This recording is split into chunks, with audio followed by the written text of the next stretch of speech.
Mr. King? I asked. Jimmy King of Trent United in 1967?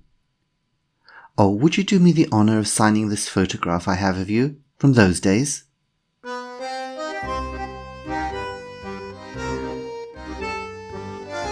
Good morning, good afternoon and good evening, and welcome to you wherever you are in the world. My name is James Schofield and I'm the creator of the stories in Behind the Bottom Line.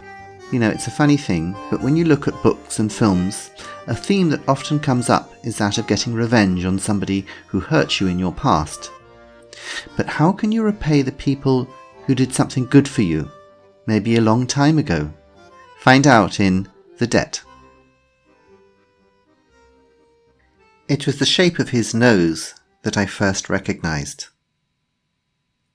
I hadn't seen Jimmy King for 40 years, but that nose, created through the coming together of Jimmy's face and the head of some Sunderland defender in the last minutes of extra time of a League Cup semi-final match, was unmistakable.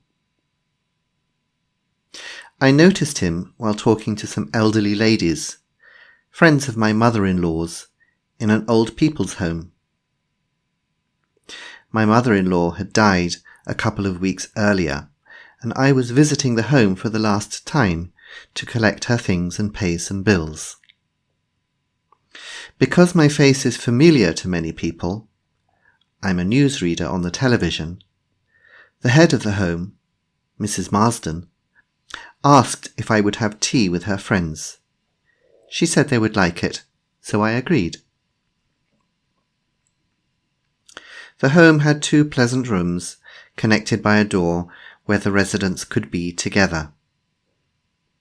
We were sitting at a table in the larger room, while in the other one a television was showing football, and a few elderly men were watching sleepily.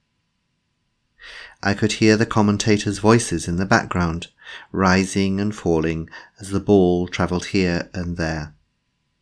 "Would you turn the bloody telly up?" a voice suddenly roared. "I can't hear a thing they're saying. Where's the remote?" My tea companions clucked like startled chickens at this interruption, and through the door I could see the elderly men were resentful of the newcomer disturbing their peaceful afternoon. He was wearing a rather dirty old dressing gown and walking slowly and painfully using a stick. One side of his body seemed very stiff, and I guessed he must have had a stroke. Except for his nose, he was no longer the athlete I had worshipped as a child. "Who's that gentleman?" I asked one of the ladies, wanting to be sure I was right. "I haven't seen him here before." "Oh, that's Mr. King. He's new. We don't like him at all. He shouts rude things at the television when the football is on. We've had to complain to Mrs. Marsden about it." Oh, Jimmy, I thought. Why did this have to happen? I was the only girl in our family. From the time I was very little, my brothers always took me to watch our local football team, Trent United. When I started, we were in the 3rd division. But when this story takes place, I was 16, and we'd just been promoted to the 1st division, as it was then called. We went to every game, home or away, and most of the family conversation was about the team. I was as enthusiastic as my brothers, but in 1967, when Jimmy King joined the club, I became obsessed. He came with a reputation. So-called experts would shake their heads wisely and say things like, "Nice footwork, but that's not what it's all about, is it? He doesn't play for the team, does he?" And there were the scandals. The Jaguar he crashed after a night out in London. The models he dated. The parties the police were called to. But I didn't care. What he did on the pitch was art, and somehow he turned our team, which was made up of solid but fairly ordinary professionals, into something special. The 1967-68 season was magical. With Jimmy there, everybody feared us, even the big clubs like Leeds, Liverpool or the Manchesters. My family was ecstatic, and after the games we'd get the players to sign programs or photographs. But there was one player I could never speak to, even though I always carried his picture with me, and that was Jimmy. You see, though I was used to young men because of my brothers, I couldn't talk or even go near Jimmy. If he looked in my direction, I would tremble and turn away. Instead, I wrote articles about his playing for a school magazine. Then a teacher showed them to the editor of a local newspaper, and he asked me for match reports from the point of view of a fan. 5 shillings an article. It was good money for our family. But more importantly for me, it meant I could write about Jimmy, and I poured my heart into everything I wrote about him. One day, I was dropping off my article at the newspaper when the regular sports journalist shouted out to me, "Heard about Jimmy? One of the Italian clubs wants him next season. I'm going down to the club now for the official announcement." Oh, it was hard. I couldn't let anyone know my heart was breaking, though it was. That night and many nights afterwards, I cried myself to sleep. I didn't want to write any more, but the editor wouldn't stop asking me, and finally I started again, which was how my career as a journalist began. Later I went into television and ended up as the anchor for the main news programme on the BBC, and I owed it all to Jimmy. I looked at him secretly as the conversation went on around me. It hadn't worked for him in Italy. He'd had a bad injury in his first game and never fully recovered. Soon he started drinking and causing trouble, and no club would take him. And now he sat in an old people's home where nobody knew anything about the star he'd once been, sick, old, and waiting to die. But perhaps, I thought, there was still a small thing I could do for him. I stood up and walked over to his chair. "Mr. King?" I asked. "Jimmy King of Trent United in 1967? Would you do me the honour of signing this photograph I have of you from those days?" I opened my handbag and handed over the picture I'd carried all those years. It was quite battered, even though I'd looked after it carefully. Everybody, including Jimmy, looked at me in amazement. And then I sat down and we talked about the old days while I listened. The time the crowd at Manchester United stood and clapped him off the pitch at the end of a game. The goal he'd scored against the great Tottenham team of '67, which had won the FA Cup.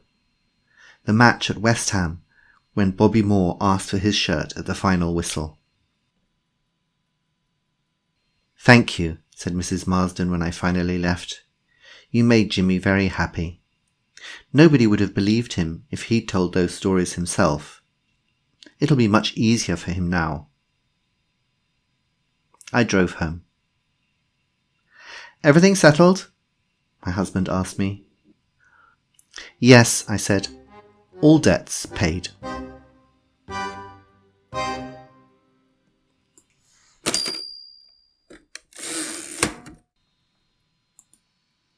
This story was first published by Business Spotlight in 2018. Now, maybe you know a film, one of my favourite films, by a director, Wes Anderson, called Grand Budapest Hotel. And the film is based on the writings of an Austrian writer called Stefan Zweig, who lived from 1881 to 1942. And in the 20s and 30s, he was probably the most famous novelist in the world, though now I think probably people would think he's very, very old-fashioned. His story style is a little bit florid. He wrote a lot of short stories, and I like them a lot, not so much for the writing, but more because they have really great central plots. And my story, The Debt, was inspired by a story of his called Die spät bezahlte Schuld, and I wanted to retell his story. I want to rework his story and put it into modern times. The original story is about a happily married middle-aged woman who has gone off for a short holiday on her own after a very stressful time. And she writes to tell a friend of hers from when she was a child of an encounter with a run-down former theatre actor in a tiny village in the Südtirol. Now, as a teenager, she and her friend both had a huge crush on this actor, and at a dramatic point in her life, she actually offered herself to him. She was ready to run away with this actor.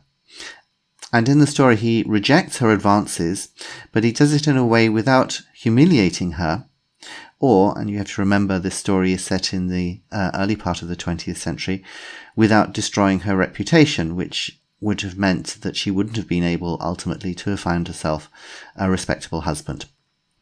Now, in this tiny village up in the Südtirol, nobody knows anything about the former career of this old man, and they all treat him as a bit of a joke.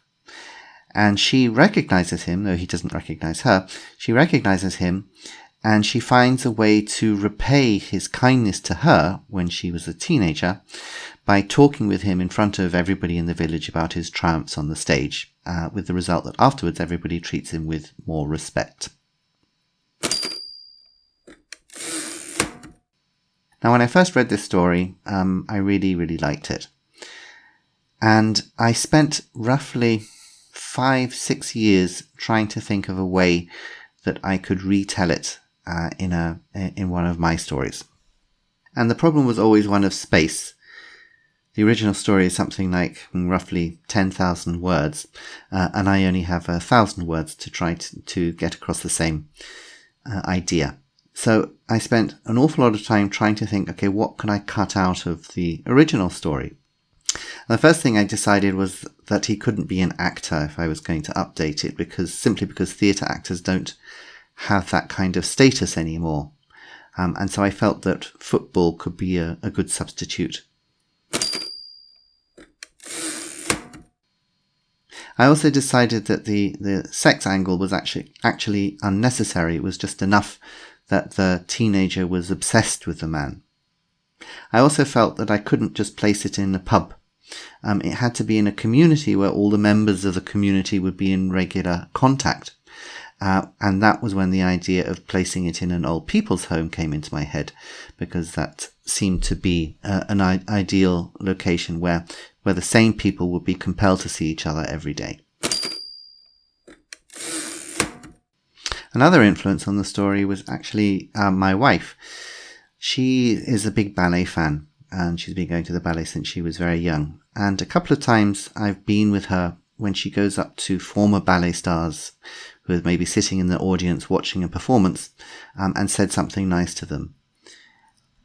And what has always struck me is how the people around the former star, who didn't necessarily recognize them when they were just sitting there in the audience, then look at them with more respect. The character of Jimmy King is loosely based on George Best, who, when I was a child, was something of a god to me. And if that surprises you, just look on YouTube, George Best, and see some of the clips of him playing football. I always felt we only ever saw a part of his talent before he managed to destroy it with drink. George Best, of course, came up with the amazing quote, "I spent a lot of money on booze, birds, and fast cars. The rest I just squandered." Perhaps Jimmy King did the same. The phrase, "Where's the remote?" was actually something that my mother-in-law used to say all the time when she was watching television, and kind of stuck in my head.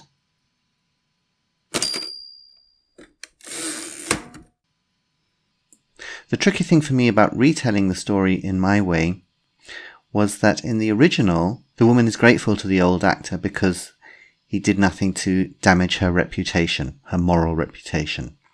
And since I had removed the whole sex angle from my story, where was the gratitude going to come from? So that was why I turned it into Jimmy King had been the start of her writing career, and because of that, she got launched into becoming a successful journalist and then finally becoming a newsreader. And that's why she feels that she owes so much to Jimmy. One thing that I was pleased with in the story, which is different from the original story, was the idea that the woman carried a photograph of Jimmy all those years. So I mentioned it early on that she liked to collect autographs of the players signed on pictures, but you don't hear anything about it afterwards, but then that she had carried it all that time in her handbag. And it suggested that although she'd moved on from those days of being a teenager and having a crush on Jimmy, she still had this bit of unfinished business, that she had never spoken to him, and by this scene in the nursing home, that she was finally able to get closure on it. So she did good for Jimmy, but she also did so for herself, which meant that at the end of the story she could say, all debts paid.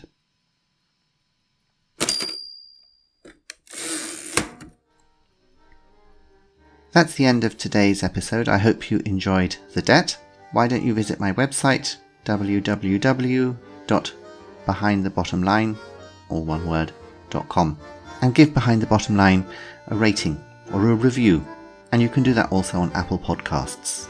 Next week's story is called The Interview. A man wants to kill himself and ends up being interviewed for a rather unusual job. I hope you'll listen to it. So that's all from me. Thanks for listening, take care, and goodbye.